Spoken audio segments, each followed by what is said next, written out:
Hi hello ನಮಸ್ಕಾರ friends, welcome to my YouTube channel. ಇವತ್ತಿನ special ನಮ್ಮ ತಮ್ಮಲ್ಲಿ ನೋಡಿದ್ರೆ ಗೊತ್ತಾಗಿರುತ್ತೆ ಏನು ಸ್ಪೆಷಲ್ ಅಂತ. ಹೌದು, ಸಖತ್ ಟೇಸ್ಟಿ ಆ್ಯಂಡ್ ಆರೋಗ್ಯಕ್ಕೆ ಏಳು ಮಾಡಿಸಿದಂತಹ ಚಟ್ನಿ ಪುಡಿ ಅಂತಲೇ ಹೇಳ್ಬೋದು. ಹೇಗೆ ಮಾಡೋದಂತ ನೋಡ್ಕೊಂಬರೋಣ ಬನ್ನಿ. ಯಾರಾದರೂ ನನ್ನ ಚಾನಲ್ ಹೊಸ್ದಾಗಿ ನೋಡ್ತಿದ್ದೀರಾ ಪ್ಲೀಸ್ ಸಬ್ಸ್ಕ್ರೈಬ್ ಮಾಡ್ಕೊಳ್ಳಿ. ಒಂದು ಪ್ಯಾನಿಗೆ ಒಂದು ಬಟ್ಲಷ್ಟು ಕಡಲೆಕಾಯಿ ಬೀಜ ಹಾಕೋತಿದ್ದೀನಿ. ಇದನ್ನು ಚೆನ್ನಾಗಿ ಫ್ರೈ ಮಾಡ್ಕೋಬೇಕು.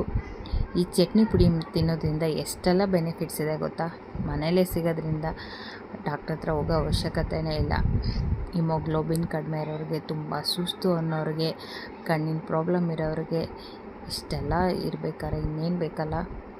ಆರೋಗ್ಯಕ್ಕೆ ಎಷ್ಟು ಇಂಪಾರ್ಟೆಂಟ್ ಅಲ್ಲ. ಈ ಥರ ಒಂದು ಮನೇಲಿ ಚಟ್ನಿ ಪುಡಿ ಮಾಡ್ಕೊಳ್ತೀನಿ. ಸಖತ್ ಟೇಸ್ಟಿ ಆ್ಯಂಡ್ ಹೆಲ್ದಿಯಾಗಿರುತ್ತೆ. ಯಾವ ಡಾಕ್ಟ್ರೂ ಬೇಡ ಅನಿಸುತ್ತೆ ಈ ಥರ ಮಾಡ್ಕೊಂಡು ತಿನ್ನೋದ್ರಿಂದ. ಕೂದಲು ಕೂಡ ತುಂಬ ಚೆನ್ನಾಗಿ ಬೆಳೆಯುತ್ತೆ, ಕಣ್ಣು ಕೂಡ ಚೆನ್ನಾಗಿ. ಬ್ಲಡ್ ಕಮ್ಮಿ ಇರೋರಿಗಂತೂ ತುಂಬಾ ಒಳ್ಳೆಯದು. 100% ಅಂತೂ ಇದರಲ್ಲಿ ರಿಸಲ್ಟ್ ಸಿಗುತ್ತೆ ನುಗ್ಗೆ ಸೊಪ್ಪು ಕಂಟಿನ್ಯೂಯಸ್ ತಿನ್ನೋದ್ರಿಂದ. ಇವಾಗ ಇದಕ್ಕೆ ಬ್ಯಾಡಗೆ ಮೆಣಸಿನ್ಕಾಯಿ, ಗುಂಟೂರು ಎರಡೂ ಆ್ಯಡ್ ಮಾಡ್ಕೊತಿದ್ದೀನಿ. ಇದು ಕೂಡ ಚೆನ್ನಾಗಿ ಫ್ರೈ ಮಾಡ್ಕೋಬೇಕು. ಇದು ದೋಸೆ ಮೇಲೆ ಹಾಕೊಂಡು ತಿನ್ನೋಕ್ಕೂ ತುಂಬ ಚೆನ್ನಾಗಿರುತ್ತೆ. ಇಡ್ಲಿ, ಚಪಾತಿ, ಬಿಸಿ ಅನ್ನ, ತುಪ್ಪದ ಜೊತೆಗಂತೂ ಸೂಪರ್ ಅಂತಲೇ ಹೇಳ್ಬೋದು. ಈ ಥರ ಒಂದು ಚಟ್ನಿ ಪುಡಿ ಎಷ್ಟೆಲ್ಲ ನೋಡು, ಒಂದರಲ್ಲಿ ಎಷ್ಟು ಐಟಮ್ಸ್ ತಿನ್ಬೋದು. ಒಂದು ಸರಿ ಈಗ ಹೆಂಗು ಟ್ರಾವೆಲ್ ಮಾಡೋರು ಅಂತೂ ಈ ಥರ ಮಾಡ್ಕೊಂಡು ಹೋದರೆ ತುಂಬಾ ಯೂಸ್ಫುಲ್ ಆಗುತ್ತೆ. ಈಗ ಸಮ್ಮರ್ ಆಗಿರೋದ್ರಿಂದ ಎಲ್ಲರೂ ಟ್ರಾವೆಲ್ ಮಾಡ್ತಲೇ ಇರ್ತೀರ. ಈ ಥರ ಒಂದು ಮಾಡ್ಕೊಂಡೋಗಿ ಹೊರ್ಗಡೆ ತಿನ್ನೋ ಬದಲು ಈ ಥರ ಒಂದು ಹೆಲ್ತಿಯಾಗಿ ತೊಗೊಂಡೋದ್ರೆ ನಿಮಗೂ ಕೂಡ ಬೆನಿಫಿಟ್ಸು, ಆರೋಗ್ಯ ಕೂಡ ತುಂಬ ಚೆನ್ನಾಗಿರುತ್ತೆ. ಇವಾಗ ಕಡಲೆ ಹಾಕ್ಕೊಂಡಿದ್ದೀನಿ. ಇದ್ರ ಜೊತೆಗೆ ಒಣ ಕೊಬ್ಬರಿ,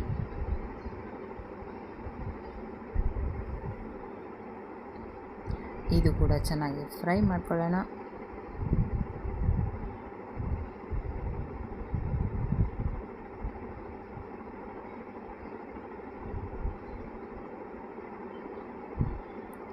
ರುಚಿಗೆ ತಕ್ಕಷ್ಟು ಉಪ್ಪು,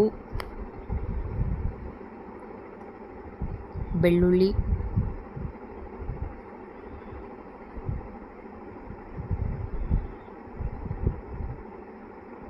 ಎಲ್ಲ ಚೆನ್ನಾಗಿ ಫ್ರೈ ಮಾಡ್ಕೊಳ್ಳೋಣ.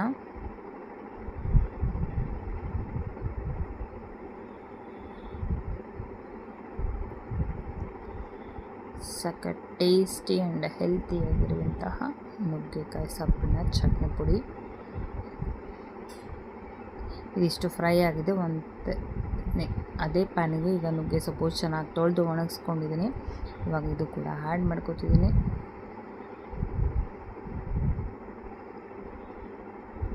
ನೋಡಿ ಎಷ್ಟೊಂದು ನುಗ್ಗೆ ಸೊಪ್ಪು ಇದೆ, ಇಷ್ಟ ಆಗಿಬಿಡುತ್ತೆ.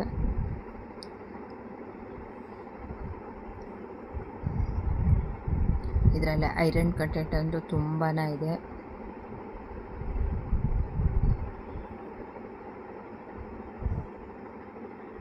ಯಾರಾದರೂ ನನ್ನ ಚಾನಲ್ನ ಹೊಸ್ದಾಗಿ ನೋಡ್ತಿದ್ದೀರಾ ಪ್ಲೀಸ್ ಸಬ್ಸ್ಕ್ರೈಬ್ ಮಾಡ್ಕೊಳ್ಳಿ. ಸಬ್ಸ್ಕ್ರೈಬ್ ಮಾಡ್ಕೊಂಡಾದ್ಮೇಲೆ ಬೆಲ್ ಐಕಾನ್ ಒತ್ತೋದು ಮಾತ್ರ ಮರಿಬೇಡಿ. ಫಸ್ಟ್ ನೋಟಿಫಿಕೇಷನ್ ನಿಮಗೆ ಬರುತ್ತೆ ನಾನು ಯಾವುದೇ ವಿಡಿಯೋ ಹಾಕಿದ್ರು. ವಿಡಿಯೋ ಕೊನೆ ತನಕ ನೋಡಿ. ವಿಡಿಯೋ ಇಷ್ಟ ಆಗಿದ್ದಲ್ಲಿ ಒಂದು ಲೈಕ್, ಕಮೆಂಟ್ ಕೊಡೋದು ಮಾತ್ರ ಮರಿಬೇಡಿ. ನೀವು ಇದೇ ರೀತಿ ಸಪೋರ್ಟ್ ಮಾಡ್ತಾಯಿದ್ರೆ ನಾನು ಹೊಸ ರೆಸಿಪಿ ಹಾಕ್ತಿರ್ತೀನಿ. ಇದು ಚೆನ್ನಾಗಿ ಫ್ರೈ ಮಾಡ್ಕೊಳ್ಳೋಣ. ನೋಡಿ ಇಷ್ಟ ಆಗಿಬಿಟ್ಟಿದೆ ಇದು.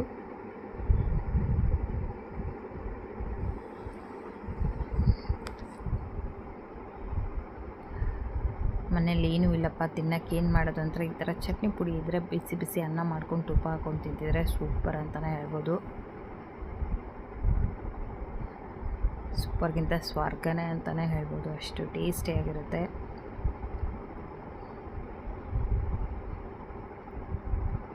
ಇದಿವಾಗ ಫ್ರೈ ಆಗಿದೆ. ಹುಣಸೆ ಹಣ್ಣು,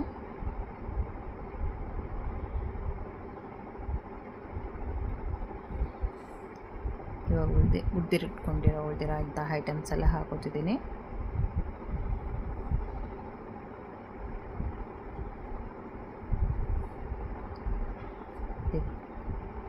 ಟೇಸ್ಟಿಗೆ ಸ್ವಲ್ಪ ಬೆಲ್ಲ ಕೂಡ ಆ್ಯಡ್ ಮಾಡ್ಕೊತಿದ್ದೀನಿ.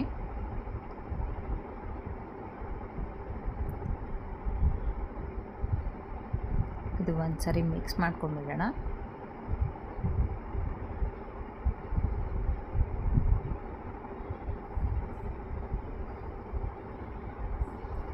ಇದು ತಣ್ಣಗಾದ್ಮೇಲೆ ಮಿಕ್ಸಿಗೆ ಹಾಕ್ಕೊಳ್ಳೋಣ.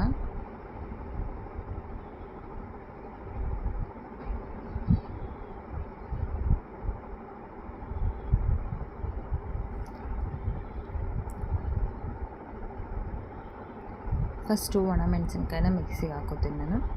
ಆಮೇಲೆ ಇದು ಬೇಗ ನುಣ್ಣಗಾಗಲ್ಲ, ಎಲ್ಲ ಮಿಕ್ಸಿಗೆ ಹಾಕ್ಕೊಂಡ್ರೆ. ಇವಾಗ ಉಳಿದಿರೋಂಥ ಐಟಮ್ಸು ಹಾಕೊಂಡು ಮಿಕ್ಸಿಗೆ ನುಣ್ಣಗೆ ರುಬ್ಕೊಳ್ಳೋಣ. ಸಖತ್ ಟೇಸ್ಟಿ ಆ್ಯಂಡ್ ಹೆಲ್ತಿ ಆಗಿರುವಂತಹ ನುಗ್ಗೆಕಾಯಿ ಸೊಪ್ಪಿನ ಚಟ್ನಿ ಪುಡಿ ರೆಡಿಯಾಗಿದೆ. ಫ್ರೆಂಡ್ಸ್, ಈ ವಿಡಿಯೋ ಇಷ್ಟ ಆಗಿದ್ದಲ್ಲಿ ಲೈಕ್ ಮಾಡಿ, ಕಮೆಂಟ್ ಮಾಡಿ, ನಿಮ್ಮ ಫ್ರೆಂಡ್ಸ್ ಆ್ಯಂಡ್ ಫ್ಯಾಮಿಲಿಗೆ ಶೇರ್ ಮಾಡಿ. ವಿಡಿಯೋ ಕೊನೆ ತನಕ ನೋಡಿ, ಎಲ್ಲೂ ಸ್ಕಿಪ್ ಮಾಡಬೇಡಿ. ನಿಮಗೆ ವಿಡಿಯೋ ಇಷ್ಟ ಆಗಿದ್ದಲ್ಲಿ ಪ್ಲೀಸ್ ಒಂದು ಲೈಕ್ ಅಂತೂ ಮರಿಬೇಡಿ. Thank you for watching the video. Once again, thank you so much.